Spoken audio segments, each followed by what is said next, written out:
Good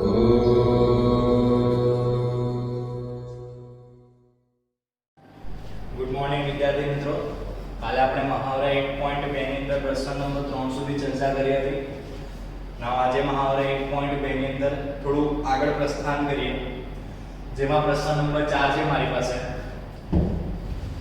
જો ગુસા 306 657 9, આનો meaning શું થશે કે બે સંખ્યાઓ 306 અને 657 ને ગુસા મારી પાસે કેટલા આપેલો છે? 9 આપેલો છે.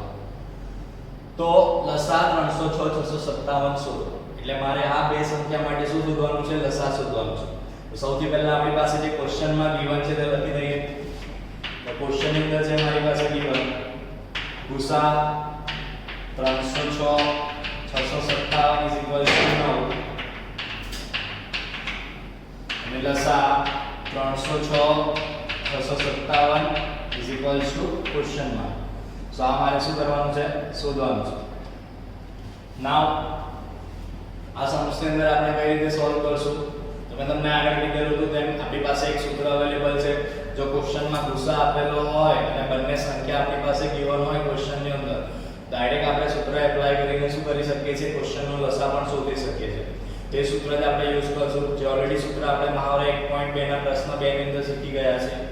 તો સૂત્ર શું છે મારી પાસે? So ગુસા ગુણ્યા લસા is equals to આપેલી બે સંખ્યાઓનો ગુણાકાર.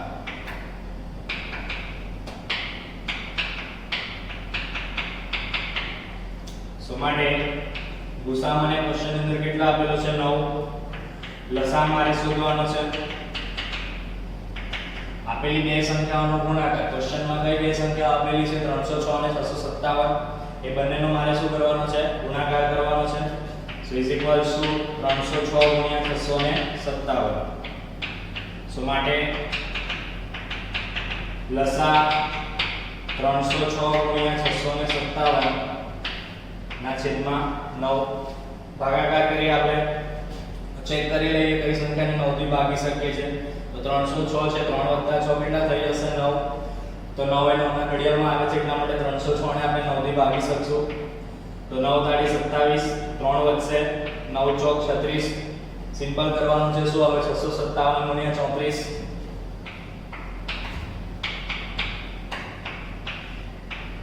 7 * 21 વધી 2, 5 * 15 ને 2 17 વધી 1, 6 * 18 અને 19, 7 * 28 8 વધી 2, 5 * 20 ને 22 વધી 2, 6 * 24 અને 2 26. સરવાળો કરશું એટલે આપણો આન્સર આવી જશે લસાનો. લસા બરાબર 22,338. તો આ પ્રકારના દાખલામાં વિદ્યાર્થી મિત્રો તમારે ધ્યાન રાખવાનું છે કે જો ક્વેશ્ચનની અંદર ગુસા આપણને આપેલો હોય અને બંને સંખ્યાઓ ક્વેશ્ચનની અંદર ગિવન હોય અને લસા શોધવાનો હોય, તો તમારે સિમ્પલ આ સૂત્રનો યુઝ કરવાનો છે. એ પહેલા થોડું ક્વેશ્ચનમાં લખી દેવાનું કે આપણને ક્વેશ્ચનની અંદર કઈ માહિતી આપેલી છે, એને ગિવન કહેવામાં આવે છે. ઓકે, સો ઓનલી તમારે ખાલી આ સૂત્ર યુઝ કરવાનું છે અને બાકી સિમ્પ્લિફિકેશન તો એકદમ ઈઝીલી થઈ જશે. નાઉ આન્સર સ્ટેપ જોઈ લઈએ. સો આન્સર સ્ટેપમાં શું આવશે? આમ લસા 306 657 ઇઝ ઇક્વલ ટુ કેટલો થઈ ગયો મારી પાસે? 22,338. That is my answer. સમજ પડી વિદ્યાર્થી મિત્રો? નાઉ નેક્સ્ટ ક્વેશ્ચન છે પ્રશ્ન નંબર 5. કોઈ પ્રાકૃતિક સંખ્યા n માટે. હવે અહીંયા કઈ સંખ્યાઓની વાત કરેલી છે? પ્રાકૃતિક સંખ્યાઓ. તો પ્રાકૃતિક સંખ્યાઓની શરૂઆત ક્યાંથી થાય છે? તો આપણે 1 થી સ્ટાર્ટ કરી અને અનંત સુધી. આ બધી આપણી પ્રાકૃતિક સંખ્યાઓ છે. તો કોઈ પણ પ્રાકૃતિક સંખ્યા n માટે 6 ની n ઘાતનો અંતિમ અંક શૂન્ય થાય છે કે નહીં તે આપણે ચકાસવાનું છે. કે 6 ની n ઘાત. હવે 6 ની n ઘાત તમે ઓબ્ઝર્વ કરો તો આનો આન્સર તમને ઈઝીલી મળી જશે. તમને ક્વેશ્ચનમાં ઓલરેડી કીધેલું છે કે n એ શું છે? કોઈ પણ પ્રાકૃતિક સંખ્યા છે. તો પ્રાકૃતિક સંખ્યા સ્ટાર્ટિંગ ક્યાંથી થાય છે? 1 થી સ્ટાર્ટ થાય છે. તો આપણે વેલ્યુ મૂકતા જઈશું. 6 ની 1 ઘાત, 6 ની 2 ઘાત, 6 ની 3 ઘાત. તો 6 ની 1 ઘાત કેટલી થઈ જશે? 6. 6 ની 2 ઘાત કેટલી થઈ જશે? 36. 6 ની 3 ઘાત કેટલી થઈ જશે? 216. હવે ક્વેશ્ચન ની અંદર તમને શું કીધેલું છે કે અંતિમ અંક શૂન્ય થાય, તો તમે ઓબ્ઝર્વ કરશો તો આમાં એક પણ વખત તમારો અંતિમ અંક શૂન્ય આવતો નથી. એવી રીતે તમે આગળ અહીંયા તો ખાલી આપણે 6 ની 1 2 અને 3 જ કાઢી દીધી છે. જેમ જેમ તમે આગળ પ્રોસીડ કરતા જશો, આગળ વધતા જશો, તેમ તેમ કોઈ પણ સંખ્યા તમને અંતિમ અંક શૂન્ય આપશે નહીં. તો આ તો એકદમ ઈઝીલી કોમન સેન્સ ની વાત થઈ ગઈ કે ભાઈ આ સંખ્યાની અંદર એ વસ્તુ તો સાબિત થઈ ગયું કે ભાઈ 6 ની n નો અંતિમ અંક એ શૂન્ય હોતો નથી. પણ આપણે એને સ્ટેટમેન્ટ અને ગાણિતિક સ્વરૂપે કઈ રીતે રજૂ કરવાનું તેના માટે કન્ડિશન છે. તો પહેલા તો આપણે એ વિચારીએ કે ભાઈ કઈ સંખ્યાનો અંતિમ અંક શૂન્ય હોઈ શકે. તો તમને ખ્યાલ હોય તો 2 × 5 = 10 થાય. એટલે જે સંખ્યાની અંદર આધાર તરીકે શું હોય 2 અને 5 એ બંનેનો શું હોય ગુણાકાર. એક્ઝામ્પલ તરીકે લઈ લઈએ તો આ મેઈન સૂત્ર તમારે ધ્યાન રાખવાનું છે આનું 2 ની m ઘાત ગુણ્યા 5 ની n ઘાત. અહીંયા આપણી પાસે n છે એટલે આપણે પ્રાકૃતિક સંખ્યા તરીકે n લઈ લઈએ. આમાં આપણે વેલ્યુ મૂકતા જઈએ. સો 2 ની 1 ગુણ્યા 5 ની 1 એટલે 2 × 5 કેટલા થઈ જશે મારી પાસે 10. તો જો ઓબ્ઝર્વ કરો અંતિમ અંક કેટલો આવી ગયો? શૂન્ય આવી ગયો. નેક્સ્ટ આવશે સેમ n ની જગ્યા પર આપણે 2 મૂકશું. તો 2 નો વર્ગ કેટલો થઈ જશે 4, 5 નો વર્ગ કેટલો થઈ જશે 25, 25 × 4 કેટલા થઈ જશે 100. તો અગેન અહીંયા અંતિમ અંક મારી પાસે કયો આવી ગયો? શૂન્ય આવી ગયો. તો આ અંતિમ અંક શૂન્ય આવે તેના માટેની આ શરત છે કે કોઈ પણ સંખ્યા કયા સ્વરૂપની હોવી જોઈએ? તો ભાઈ 2 ની n ઘાત ગુણ્યા 5 ની n ઘાત ના સ્વરૂપની હોવી જોઈએ. જો કોઈ પણ સંખ્યાનું જો આપણે સાદું રૂપ આપીએ ને આ પ્રકારનું સ્વરૂપ આવશે તો સંખ્યાનો અંતિમ અંક કેવો મળી જશે? મને શૂન્ય મળી જશે. તો આપણે અહીંયા ખાલી એટલું સાબિત કરવાનું છે કે 6 ની n ઘાત નું સ્વરૂપ 2 ની n ઘાત ગુણ્યા 5 ની n ઘાત ના પ્રકારનું નથી. તો પહેલા આપણે થોડા સ્ટેટમેન્ટ લખવા પડશે, જોઈ લઈએ આપણે.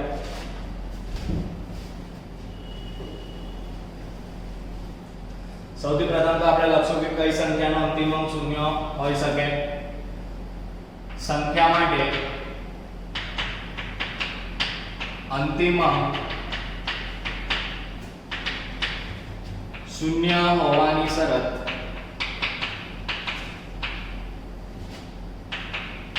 શું છે? મારી પાસે 2 ની n ઘાત ગુણ્યા 5 ની n ઘાત છે. હવે સિમ્પલ અહીંયા મારે સાબિત કરવાનું છે કે 6 ની n ઘાત નું સ્વરૂપ 2 ની n ઘાત ગુણ્યા 5 ની n ઘાત ના સ્વરૂપનું નથી. તો તમને આઈડિયા હોય તો 6 ના અવયવ આપણે શું લખી શકીએ? 6 એટલે શું લખાય? 2 × 3 લખાય. તો 6 ના અવયવ શું થઈ ગયા? 2 × 3 ની n ઘાત. હવે ધોરણ 8 ની તમે આ નિયમ ઓલરેડી શીખેલા છો. a × b ની n ઘાત હોય તો આપણે શું કરી શકીએ? બંને આધારને અલગ અલગ ઘાતાંક આપણે આપી શકીએ છીએ. a ની m ઘાત ગુણ્યા b ની m ઘાત.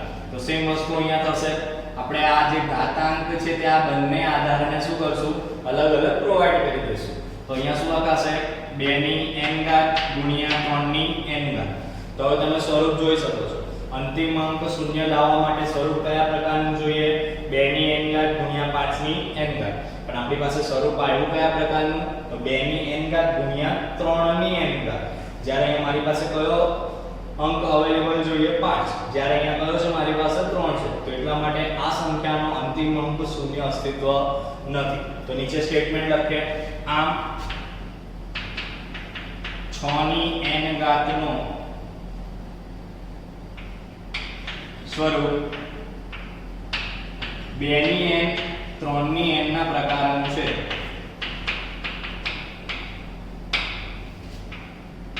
સો લાસ્ટમાં આન્સર સ્ટેપ આવશે આમ 6 ની n નો અંતિમ અંક શૂન્ય હોઈ શકે નહીં.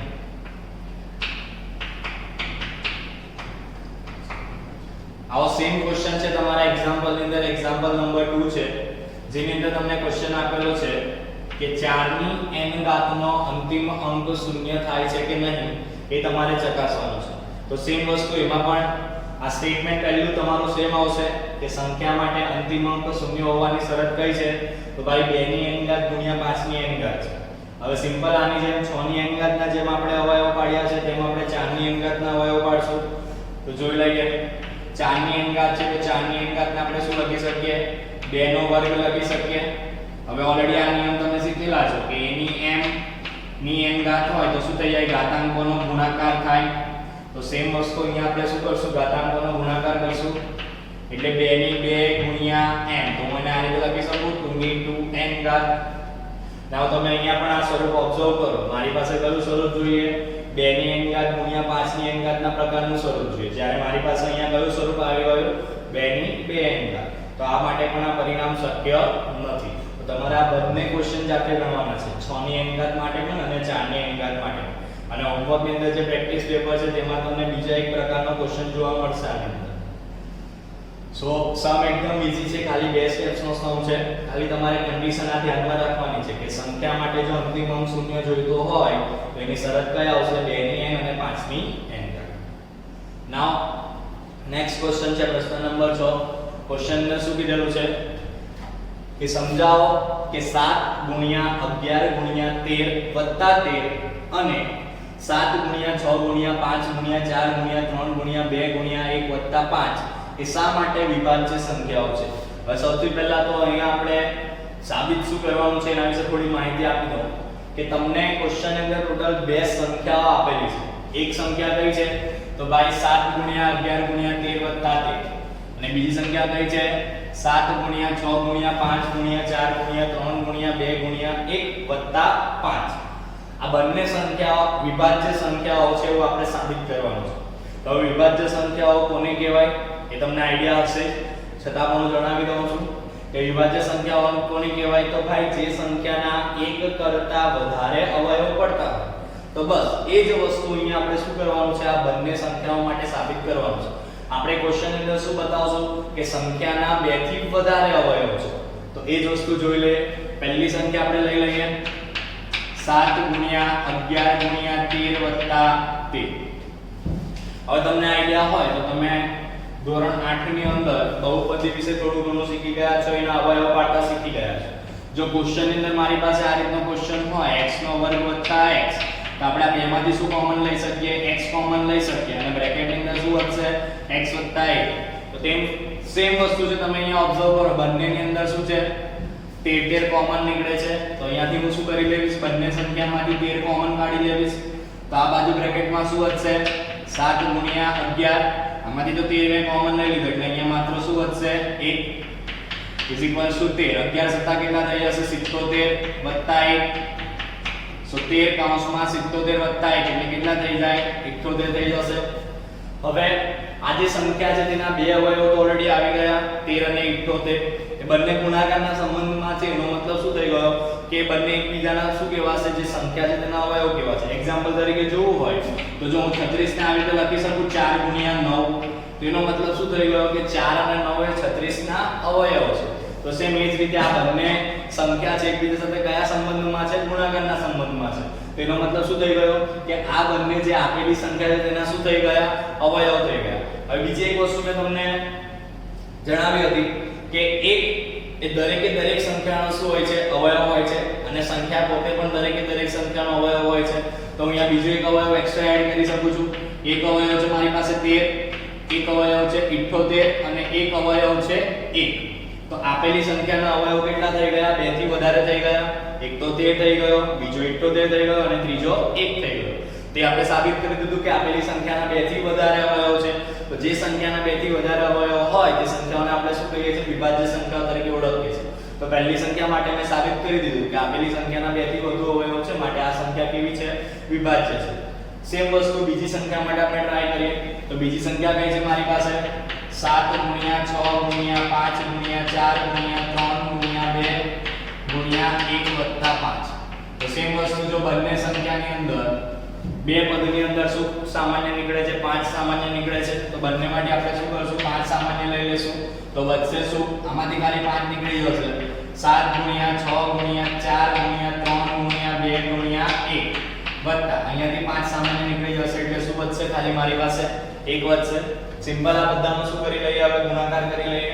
તો શું મળશે મારી પાસે 3 દુ 6, 6 6 36, 7 ચોક 28 એટલે મારે કરવાનું છે 36 ગુણ્યા 28.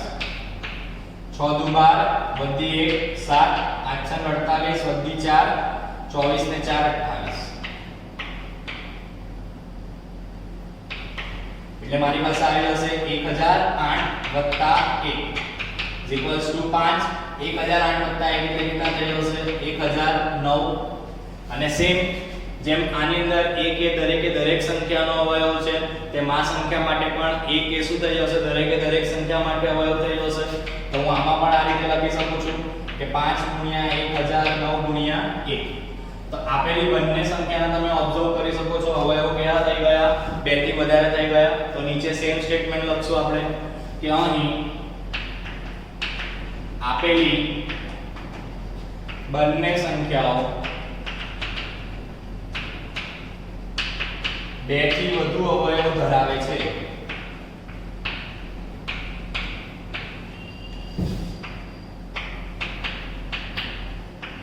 now answer step આમ આપેલ સંખ્યાઓ કઈ સંખ્યાઓ છે વિભાજ્ય સંખ્યાઓ છે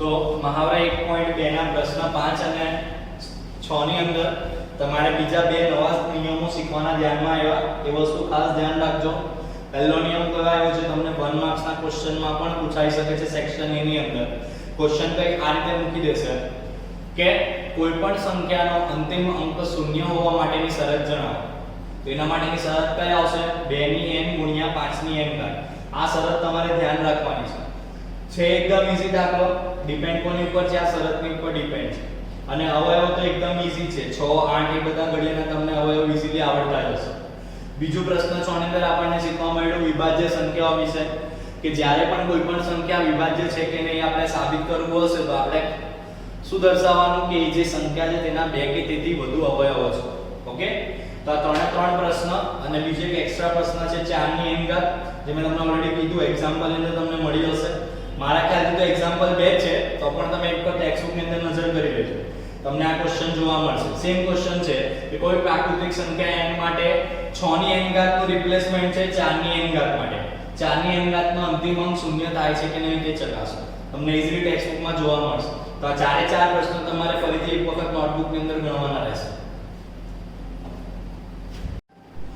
હવે મહાવરા 1.2 ની અંદર પ્રશ્ન 7 આપણે ઓબ્ઝર્વ કરશું આ સેમ સમ ઓલરેડી આપણે શીખી ગયા છે મહાવરા 1.1 ની અંદર જેમાં આઈડિયા મેં તમને કીધું હતું કે જ્યારે પણ આ પ્રકારના ક્વેશ્ચન આવશે તો ડિપેન્ડ રહેશે તમારે બે જ વસ્તુ શોધવાની આવશે ક્યાં તો ગુસા શોધવાનો આવશે ક્યાં તો લસા શોધવાનો આવશે હવે મેં તમને કીધેલું હતું કે જો જે ક્વેશ્ચન ની અંદર આપણને બે સંખ્યાઓ આપેલી હોય એ બે સંખ્યાઓ કરતા જો આપણો આન્સર કેવો આવતો હોય નાનો આવતો હોય તો મારે શું શોધવાનું ગુસા શોધવાનું અને જો ક્વેશ્ચન ની અંદર જે બે સંખ્યા આપેલી હોય એનાથી મારો આન્સર કેવો આવતો હોય થોડો મોટો આવતો હોય તો મારે શું શોધવાનું લસા શોધવાનું એ વખતે આપણે બેન્ડના સભ્યો અને પોલીસની કચેરી સમૂહની વિશે વાત કરી લીધી જેમાં 616 અને 32 નો આપણે ગુસા શોધેલો હતો કારણ કે એ ક્વેશ્ચન ની અંદર શું કરવાનું હતું કે બંને જેટલા પણ પરેડના જે પણ લોકો હતા એને મારે શું કરવાનું હતા સ્તંભની અંદર ગોઠવવાના હતા તો ઓબ્વિયસલી વાત છે કે માણસો કરતા સ્તંભની સંખ્યા કેવી હશે ખૂબ જ ઓછી હશે એના વિશે મેં લાસ્ટ સમમાં ડિસ્કશન કરેલું હતું હવે આ સમ વિશે થોડી માહિતી મેળવી લઈએ શું કહેલું છે ક્વેશ્ચન ની અંદર કે ભાઈ એક રમતના મેદાનની અંદર વર્તુળાકાર માર્ગ છે હવે સપોઝ એક રમતનું મેદાન છે એની અંદર આ રીતનું મારી પાસે શું છે એક વર્તુળાકાર માર્ગ છે સોનિયાને તેનું એક પરિભ્રમણ પૂર્ણ કરતા 18 મિનિટ લાગે છે તો આપણે એક સ્ટાર્ટિંગ પોઈન્ટ લઈ લઈએ બંને માટે બે વ્યક્તિઓ છે પહેલી કોણ છે સોનિયા છે તો સોનિયા માટે હું લઈ લઉં છું કેપિટલ S આ ડાયાગ્રામ તમારે ડ્રો કરવાનો છે બરાબર છે એ વસ્તુ ધ્યાન રાખજો જેટલું પરફેક્શન સાથે તમે સમ કરશો એટલા માર્ક્સ તમને પ્રોપર મળશે થોડી ઘણી મિસ્ટેક આમ તેમ થઈ જશે તો ચેકર એ ચલાવી લેશે તો તમે ડાયાગ્રામ વગર પ્રેઝન્ટેશન વગર સમ કરશો તો તમારા માર્ક્સ એમ જ કપાવવાના સોનિયા માટે હું લઈ લઉં છું કેપિટલ S એને એક પરિભ્રમણ પૂર્ણ કરવા માટે કેટલો ટાઈમ લાગે છે ભાઈ 18 મિનિટનો ટાઈમ લાગે છે બરાબર છે નેક્સ્ટ વન છે જ્યારે રવિને તેનું એક પરિભ્રમણ પૂર્ણ કરતા 12 મિનિટ લાગે છે તો રવિ માટે હું લઈ લઉં છું કેપિટલ R સો રવિભાઈને એક પરિભ્રમણ પૂર્ણ કરતા કેટલી મિનિટ લાગે છે 12 મિનિટ લાગે છે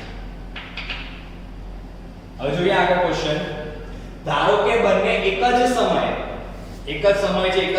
શું કરે છે, બંને સ્ટાર્ટ કરે છે એક જ બિંદુએથી. એક જ બિંદુ મેં સ્ટાર્ટિંગ પોઈન્ટ લઈ લીધું છે આ, ત્યાંથી શું કરે છે, બંને સ્ટાર્ટ કરે છે દોડવાનું. એક જ દિશામાં પરિભ્રમણ કરે છે, એટલે બંને ઘડિયાળની દિશામાં પરિભ્રમણ કરે છે એવું તમે સ્વીકાર્યું. પરિભ્રમણ કરવાનું પ્રારંભ કરે છે તો કેટલી મિનિટ બાદ બંને ફરી પ્રારંભ બિંદુ પર ભેગા થાય? પ્રારંભ બિંદુ એટલે કયું? જે આપણે આ બિંદુ લીધું છે તે જ્યાંથી શરૂઆત થાય છે દોડવાની. તો બંને દોડવાનું સ્ટાર્ટિંગ કરે છે અને ફરી પાછા બંને આ જ બિંદુ પર ક્યારે મળશે એ મારે શું કરવાનું છે, શોધવાનું છે. હવે આના માટે તમારે થોડું માઇન્ડ દોડાવવું પડશે. આ સમ વિશે ઓલરેડી મેં ડિસ્કશન તમને આગળના સમમાં કરી દીધેલું હતું. છતાં પણ જોઈએ આપણે આમાં શું શોધવાનું છે, ગુસા શોધવાનું કે લસા શોધવાનું, તેના વિશે વિચારીએ. સોનિયાને ટાઈમિંગ કેટલો લાગે છે? 18 મિનિટ લાગે છે, જ્યારે રવિને ટાઈમિંગ કેટલો લાગે છે? 12 મિનિટ લાગે છે. એનો મીનિંગ શું થયો કે રવિ એ સોનિયા કરતા કેવું દોડે છે? ઝડપથી દોડે છે. બીકોઝ આને પરિભ્રમણ પૂર્ણ કરતા કેવો લાગે છે? ટાઈમ ઓછો લાગે છે. તો જ્યારે રવિ એક પરિભ્રમણ કમ્પ્લીટ કરી દેશે ત્યારે સોનિયા બાય ચાન્સ કદાચ અહીંયા પહોંચી હશે, કારણ કે સોનિયાને ટાઈમિંગ વધારે લાગે છે ને, તો એની ઝડપ કેવી હશે? ઓછી હશે. તો રવિ જ્યારે એક પરિભ્રમણ પૂર્ણ કરશે તો સોનિયાને કદાચ અહીંયા હશે, મીન્સ રવિથી પાછળ હશે. તો પહેલા પરિભ્રમણમાં તો બંને એકબીજા સાથે મળવાના નથી. તો સેમ એવી રીતે બીજું પરિભ્રમણ સ્ટાર્ટ કર્યું. પહેલા પરિભ્રમણ માટે ટાઈમિંગ કેટલો છે? 18 મિનિટ અને 12 મિનિટ. તો જેવું બીજું પરિભ્રમણ સ્ટાર્ટ થશે એવો ટાઈમિંગ કેવો થઈ ગયો? વધી ગયો. ટાઈમિંગ વધી ગયો એટલે ક્વેશ્ચન કરતા આપણે આન્સર કેવો ફાઇન્ડ કરવાનો છે? મોટો ફાઇન્ડ કરવાનો છે. તો એટલા માટે અહીંયા આપણે શોધવાનું શું રહેશે? લસ. તો આ રીતે થોડું તમારે વિચારવું પડશે આ પ્રકારના દાખલાની અંદર. ક્વેશ્ચન ઉપરથી તમને કોઈ પણ જાતનો આઈડિયા આવશે નહીં. બે શબ્દ આવશે, લઘુત્તમ અને મહત્તમ, જે તમને અહીંયા જોવા મળતો નથી. પણ એ બે ક્વેશ્ચન તો મોસ્ટ ઓફ આપે છે કન્ફ્યુઝન કરવા માટે, લઘુત્તમ અને મહત્તમ. તમારા માઇન્ડમાં એક જ વસ્તુ હોય છે કે ભાઈ મહત્તમ હોય તો ગુસા શોધવાનો, લઘુત્તમ હોય તો લસા શોધવાનો. પણ આ વસ્તુ તમારે ખાસ ધ્યાન રાખવાની છે, થોડું તમારે વિચારવું પડશે. તો અહીંયા ડાયાગ્રામ પરથી અને ક્વેશ્ચન પરથી તમને એ વસ્તુનો તો ખ્યાલ આવી ગયો કે અહીંયા મારે શોધવાનું શું છે? લસા શોધવાનું છે. લસા શોધવાની તમારી પાસે બે મેથડ છે, એક તો યુક્લિડ અને બીજો અવિભાજ્ય અવયવ. તો અવિભાજ્ય અવયવ આપણને ખૂબ જ ઈઝી પડશે. તો અવિભાજ્ય અવયવની મેથડથી આપણે શું કરીએ? એનો લસા શોધી દઈએ. તો સૌથી પહેલા 18 અને 12 ના આપણે અવયવ લઈ લેશું. ટ્રી ચાર્ટમાં 2 નવા હતા, 3 કાઢી નાખો અને 12 ના અવયવ મળશે મને 2 6 12, 2 તાળી 6. સો 18 ને આપણે શું લખી શકીએ? 2 3 કેટલી વખત છે? 2 વખત, એટલે શું લખાશે? 2 ગુણ્યા 3 નો વર્ગ. 12 છે તો 12 માટે શું લખાશે? 2 નો વર્ગ ગુણ્યા 3. શોધવાનું શું છે મારે? લસા શોધવાનું છે આ ક્વેશ્ચન માટે. તો લસા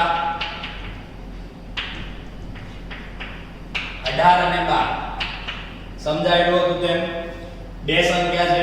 બંને સંખ્યામાં જે સામાન્ય સંખ્યા હોય તેની મોટી ઘાતાંક લેવાની.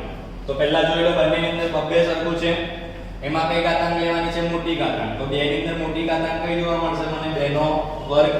તો અહીંયા શું આવી જશે? 2 નો વર્ગ ગુણ્યા બંનેમાં 3 પણ સરખા છે, એમાં પણ મારે કયું લેવાનું છે? મોટી ઘાતાંક લેવાની છે. તો બંનેની અંદર મોટી ઘાતાંક કઈ છે? 3 નો વર્ગ. એટલે ગુણ્યા શું થઈ જશે? 3 નો વર્ગ. સિમ્પ્લિફિકેશન આપીએ, 2 નો વર્ગ 4, 3 નો વર્ગ 9. તમારો આન્સર કેટલો આવી ગયો? 36 મિનિટ. એટલે આફ્ટર 36 મિનિટ બંને જણા શું કરશે? આ પોઈન્ટ ઉપર પાછા એકબીજા સાથે મળશે. તો ક્વેશ્ચન અંદર કઈ નથી, એકદમ ઈઝી છે. ખાલી સમજવાની વસ્તુ કઈ છે કે ગુસા શોધવાનો કે લસા શોધવાનો. જો તમે સેમ ક્વેશ્ચન માટે ગુસા શોધશો તો તમને એક પણ માર્ક્સ આપવામાં આવશે નહીં. હા, ડાયાગ્રામનો તમને માર્ક્સ આપવામાં આવશે જો તમે ડાયાગ્રામ ડ્રો કરશો તો. એટલે મેં તમને કીધું કે પ્રોપર પ્રેઝન્ટેશન સાથે સમ કરો. નાઉ આન્સર સ્ટેપ આપણે લખી દઈએ. ક્વેશ્ચન ઉપરથી જ આપણે આન્સર સ્ટેપ લખવાનું છે. તો આન્સર સ્ટેપમાં લખશું આપણે શું કીધેલું છે કે બંને એક જ દિશામાં પ્રારંભ કરે તો કેટલી મિનિટ બાદ બંને ફરી પ્રારંભ બિંદુ પર ભેગા થશે. તો અહીંયા લખશું સોનિયા અને રવિ 36 મિનિટ બાદ